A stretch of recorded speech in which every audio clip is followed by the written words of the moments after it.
I wake up in the middle of the night and I smell something burning, right? Before I knew that you were still alive, and I was like, that's totally Thomas, right? So I roll over and I keep a Bluetooth speaker by the bed. And, you know, it's obviously plugged in and charging the entire time. It is literally smoking. I turned the light on my phone and shined it around the room.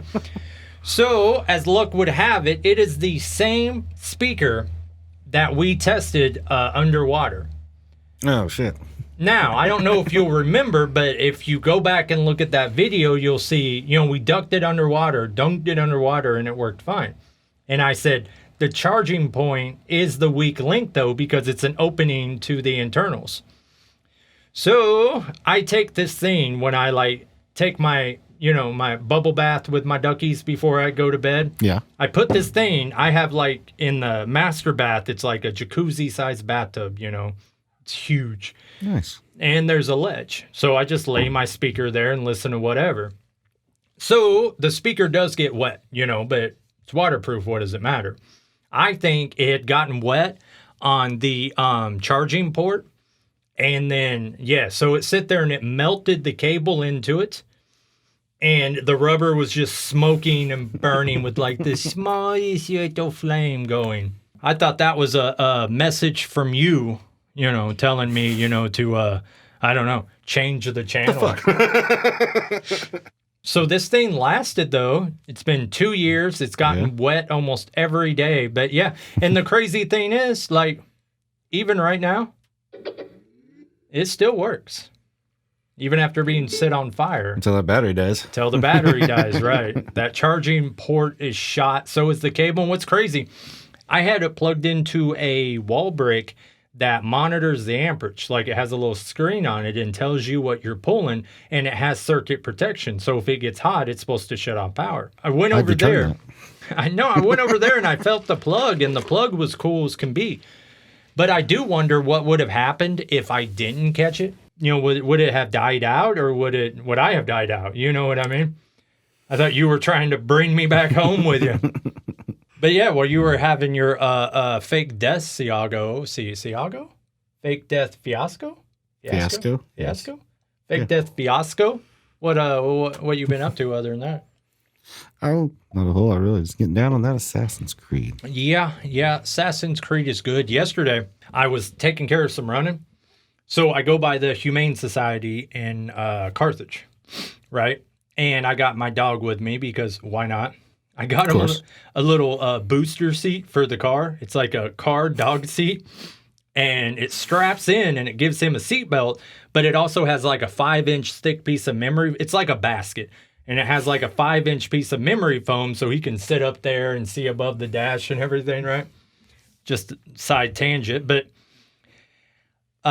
the Humane Society, I was talking to somebody down there because I get a lot of pet supplies and stuff with eBay, seeing what they need. And they said they need air filters and no one ever buys them. They buy the dog treats or, you know, these will be great.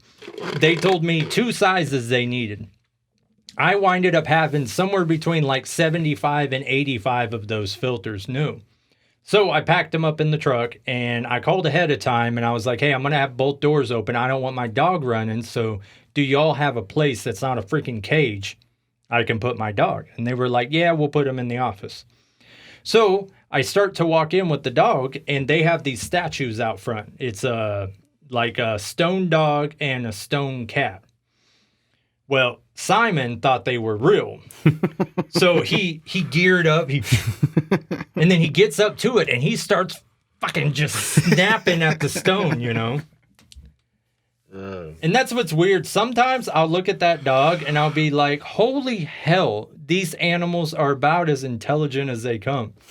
And then other times when I see him chomping at stone, or today I caught him eating loose insulation. Of course. It's he would not survive in the wild. No. You know, the building on the other part of the property it's been neglected for years and it's getting all cleaned out. So there was a bunch of loose insulation that had been swept out into a pile.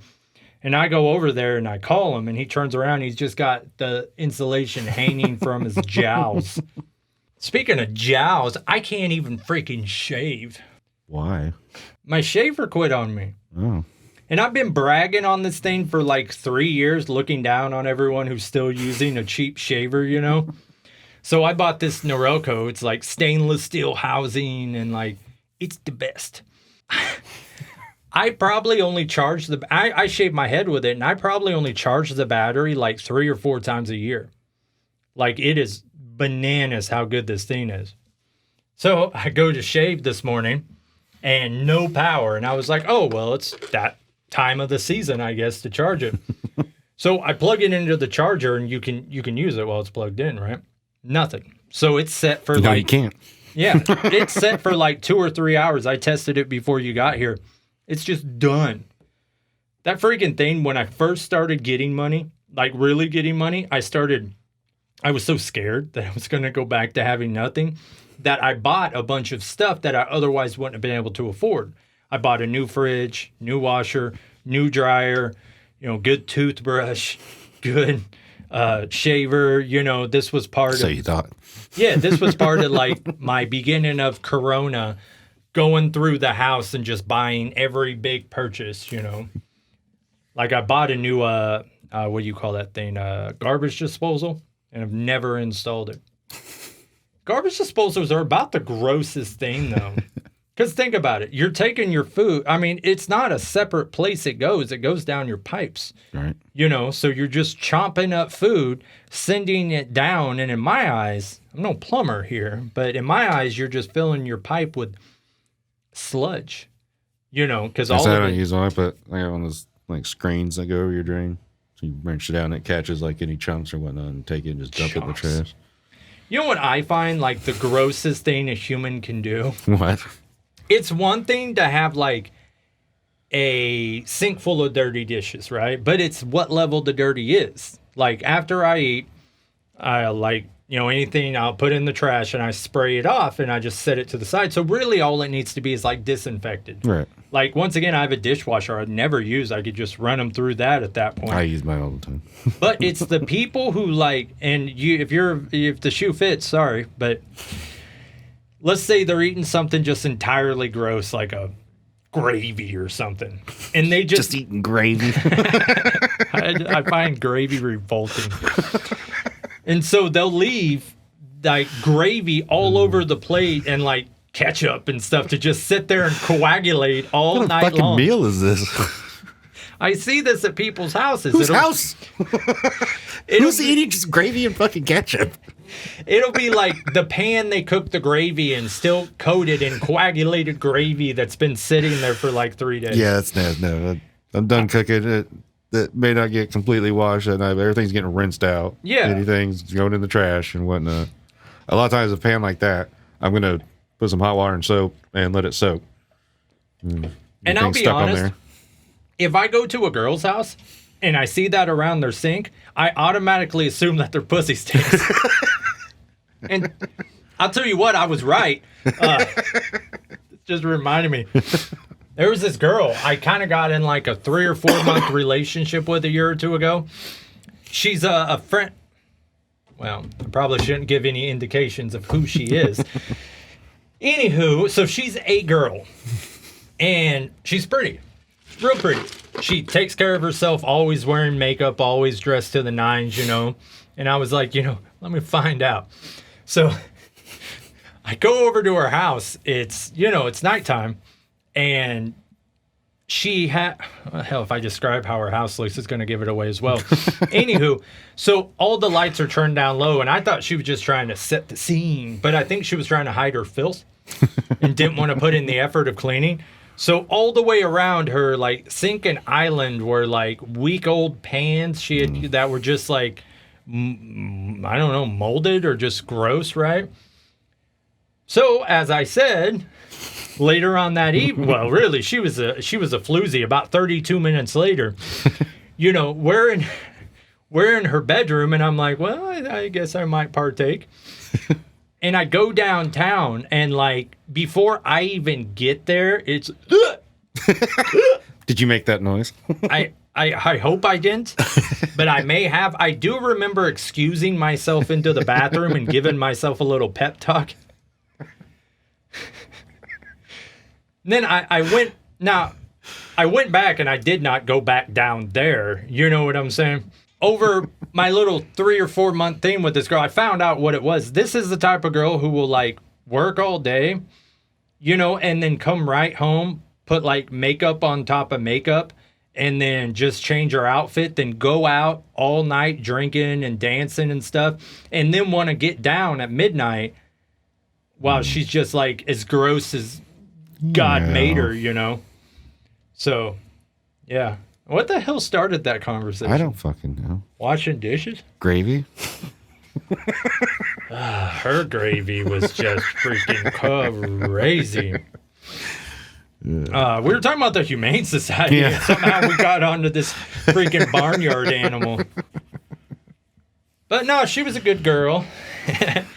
She just wasn't mine. She was one of them crazy broads who, like, she'll text you, and then if you don't text her back, it turns into like this whole fiasco where do you not even care about me, Travis?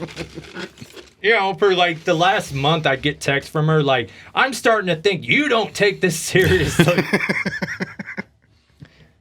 And it's like, I think if someone spends any amount of time with me, they know I don't take anything seriously, especially not your non-dishwashing ass, you know? Freaking greasy is all I gotta say. I'm so glad I'm not fat anymore, though. I will say that. I watched this YouTube show. It's called Locale Live.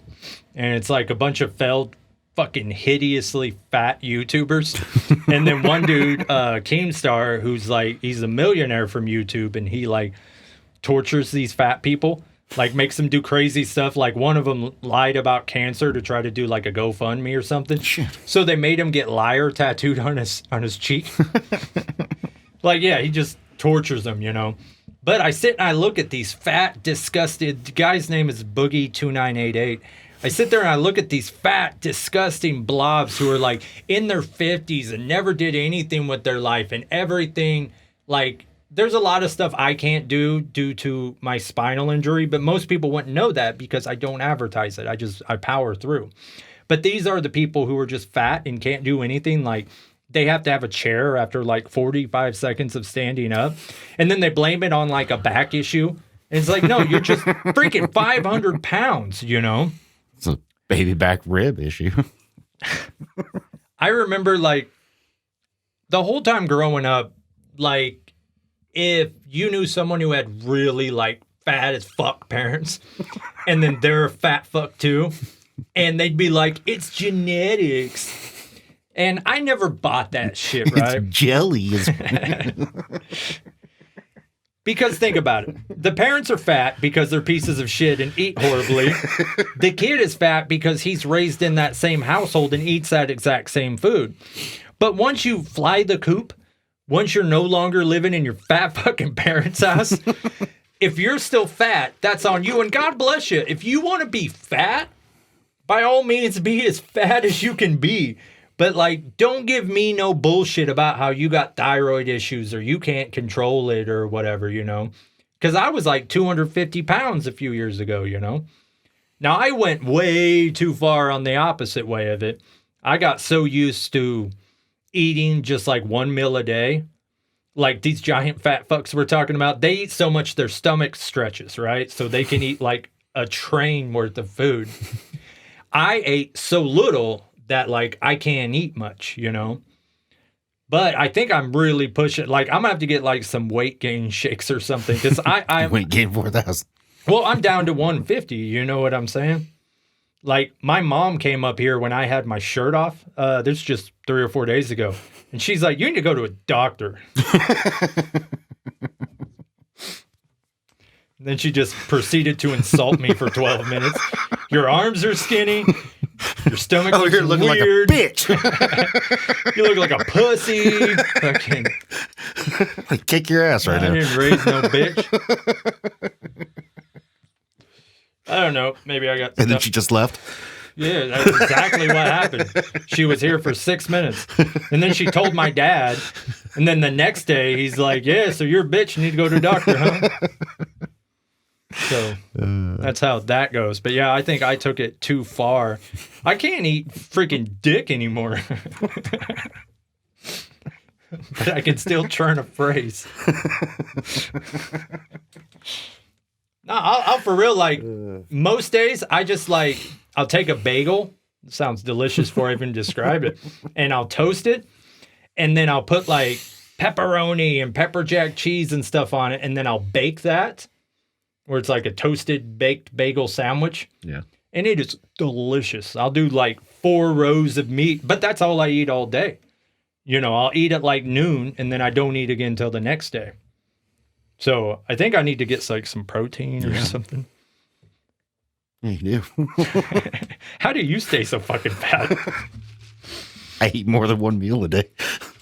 Yeah, but you still got, see, I became fat from the alcohol. You know, I didn't become fat till I was 150 pounds up until I was like 25. And then all that whiskey and Coca-Cola, you know, just ballooned me out. Are you still down in the old alcohol calories? Not nowhere near as much. Yeah, that's what everyone says. Like maybe once a week. And you're not having WrestleMania parties and fucking... I saw a YouTube short. I was flipping through. This is just this morning. And it was like, it started off right at the reveal, and it was like Kane coming out of a coffin, but he didn't have a mask on. The coffin was like ringside. And the announcer's like, oh my God, who would have thought it's Kane? And it's like, it's a fucking coffin next to the ring, and the Undertaker's already in the ring. You know what I'm saying? Who would have guessed? When did Kane take his fucking mask off? I was on an episode of Raw. July 24th. I don't know the exact date.